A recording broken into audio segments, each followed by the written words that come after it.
And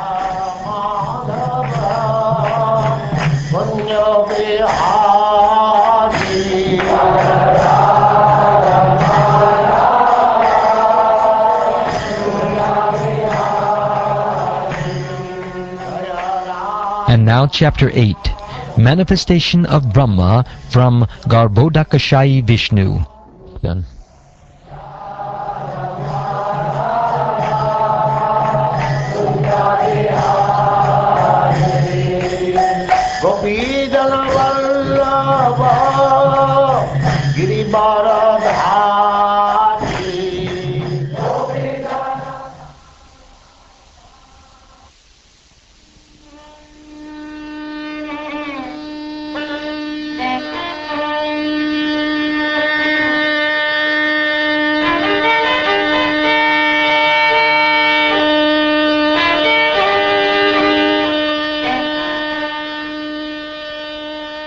The great sage Maitreya Muni said to Vidura,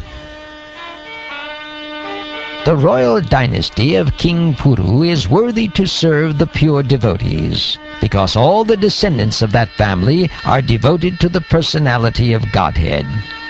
You are also born in that family, and it is wonderful that because of your attempt, the transcendental pastimes of the Lord are becoming newer and newer at every moment." Let me now begin speaking on the Bhagavad Purana, which was directly spoken to the great sages by the personality of Godhead for the benefit of those who are entangled in extreme miseries, for the sake of very little pleasure.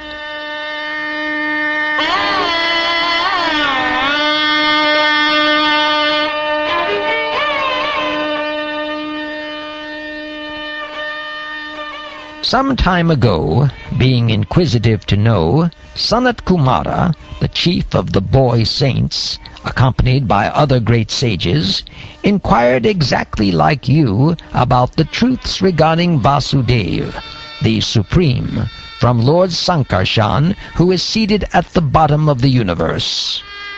At that time, Lord Sankarshan was meditating upon his Supreme Lord, whom the learned esteem as Lord Vasudeva, but for the sake of the advancement of the great learned sages, he slightly opened his lotus-like eyes and began to speak. The sages came from the highest planets down to the lower region through the water of the Ganges, and therefore the hair on their heads was wet. They touched the lotus feet of the Lord, which are worshipped with various paraphernalia by the daughters of the Serpent King when they desire good husbands. The four Kumaras, headed by Sanat Kumara, who all knew the transcendental pastimes of the Lord, glorified the Lord in rhythmic accents with selected words full of affection and love. At that time, Lord Sankarshan, with his thousands of raised hoods, began to radiate an effulgence from the glowing stones on his head. Lord Sankarshan thus spoke the purport of Srimad Bhagavatam to the great sage Sanat Kumara, who had already taken the vow of renunciation.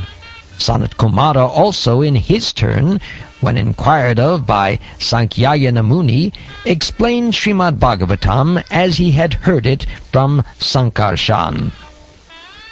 The great sage Sankyayana was the chief amongst the transcendentalists, and when he was describing the glories of the Lord in terms of Srimad Bhagavatam, it so happened that my spiritual master, Parashara and Brihaspati, both heard him. The great sage Parashara, as aforementioned, being so advised by the great sage Pulastya, spoke unto me the foremost of the Puranas, or Bhagavatam. I shall also describe this before you, my dear son, in terms of my hearing, because you are always my faithful follower. At that time, when the three worlds were submerged in water, Garbhodakasayi Vishnu was alone, lying on his bedstead, the great snake Ananta. And although he appeared to be in slumber in his own internal potency, free from the action of the external energy, his eyes were not completely closed. Just like the strength of fire within fuel wood, the Lord remained within the water of dissolution, submerging all the living entities in their subtle bodies. He lay in the self-invigorated energy called Kala. The Lord lay down for 4,000 yuga cycles in his internal potency, and by his external energy he appeared to be sleeping within the water. When the living entities were coming out for further development of their fruitive activities, actuated by the energy called Kala Shakti, he saw his transcendental body as bluish.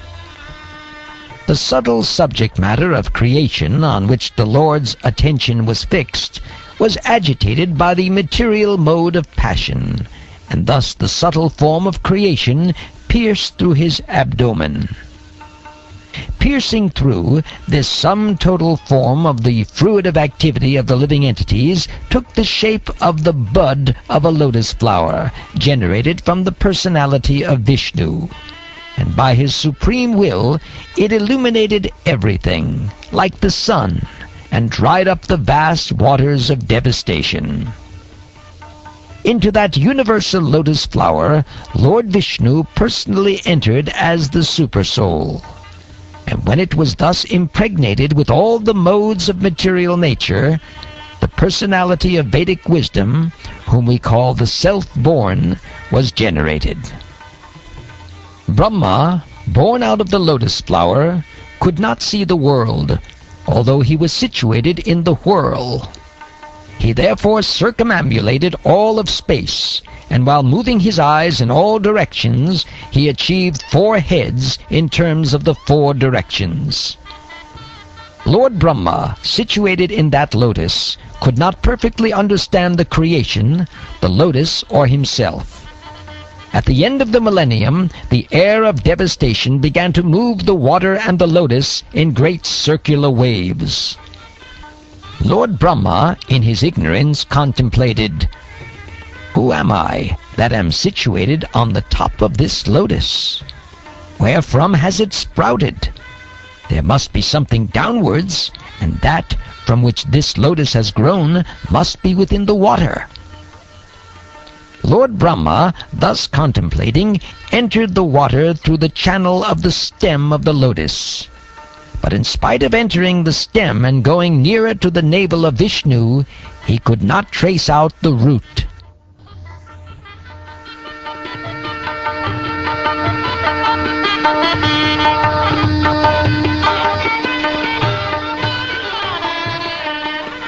O Vidura, while searching in that way about his existence, Brahma reached his ultimate time, which is the eternal wheel in the hand of Vishnu, and which generates fear in the mind of the living entity like the fear of death. Thereafter, being unable to achieve the desired destination, he retired from such searching and came back again to the top of the lotus. Thus controlling all objectives, he concentrated his mind on the Supreme Lord. At the end of Brahma's 100 years, when his meditation was complete, he developed the required knowledge, and as a result, he could see in his heart the Supreme within himself, whom he could not see before with the greatest endeavor. Brahma could see that on the water there was a gigantic lotus-like white bedstead, the body of Sheshanaga, on which the personality of Godhead was lying alone. The whole atmosphere was illuminated by the rays of the jewels bedecking the hood of Sheshanaga, and that illumination dissipated all the darkness of those regions. The luster of the transcendental body of the Lord mocked the beauty of the coral mountain. The coral mountain is very beautifully dressed by the evening sky, but the yellow dress of the Lord mocked its beauty. There is gold on the summit of the mountain, but the Lord's helmet, bedecked with jewels, mocked it.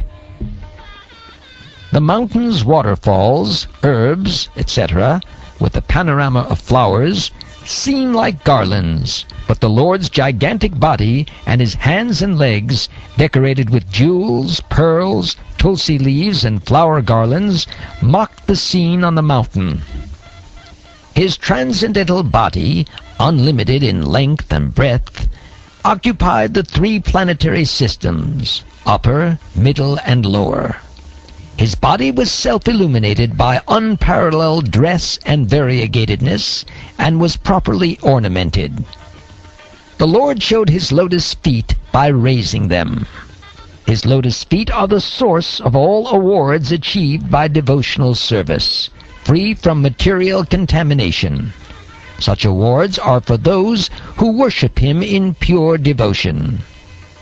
The splendor of the transcendental rays from his moon-like toenails and fingernails appeared like the petals of a flower. He also acknowledged the service of the devotees, and vanquished their distress by his beautiful smile. The reflection of his face, decorated with earrings, was so pleasing because it dazzled with the rays from his lips and the beauty of his nose and eyebrows. O my dear Vidura, the Lord's waist was covered with yellow cloth, resembling the saffron dust of the kadamba flower, and it was encircled by a well-decorated belt. His chest was decorated with the Srivatsa marking and a necklace of unlimited value. As a sandalwood tree is decorated with fragrant flowers and branches, the Lord's body was decorated with valuable jewels and pearls. He was the self-situated tree, the Lord of all others in the universe. And as a sandalwood tree is covered with many snakes, so the Lord's body was also covered by the hoods of Ananta. Like a great mountain, the Lord stands as the abode for all moving and non-moving living entities. He is the friend of the snakes, because Lord Ananta is his friend. As a mountain has thousands of golden peaks, so the Lord was seen with the thousands of golden helmeted hoods of Anantanaga. And as a mountain is sometimes filled with jewels, so also his transcendental body was fully decorated with valuable jewels. As a mountain is sometimes submerged in the ocean water, so the Lord is sometimes submerged in the water of devastation.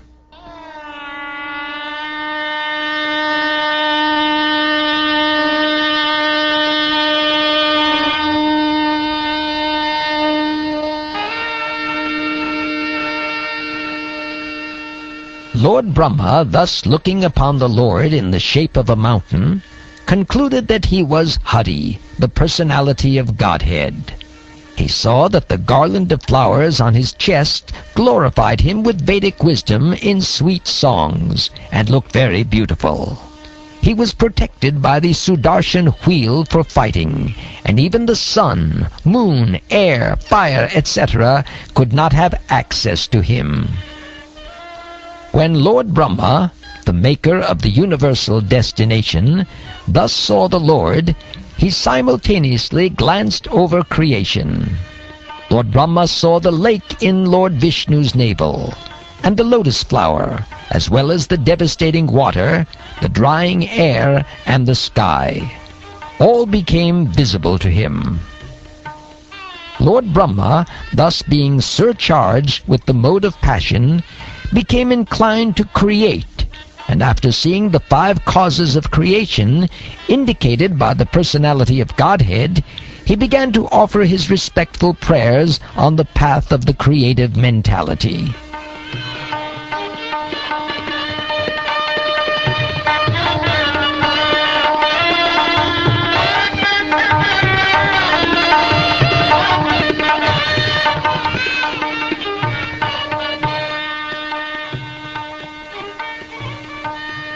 Thus ends the 8th chapter of the 3rd canto of the Srimad Bhagavatam, entitled Manifestation of Brahma from Garbhodakasayi Vishnu.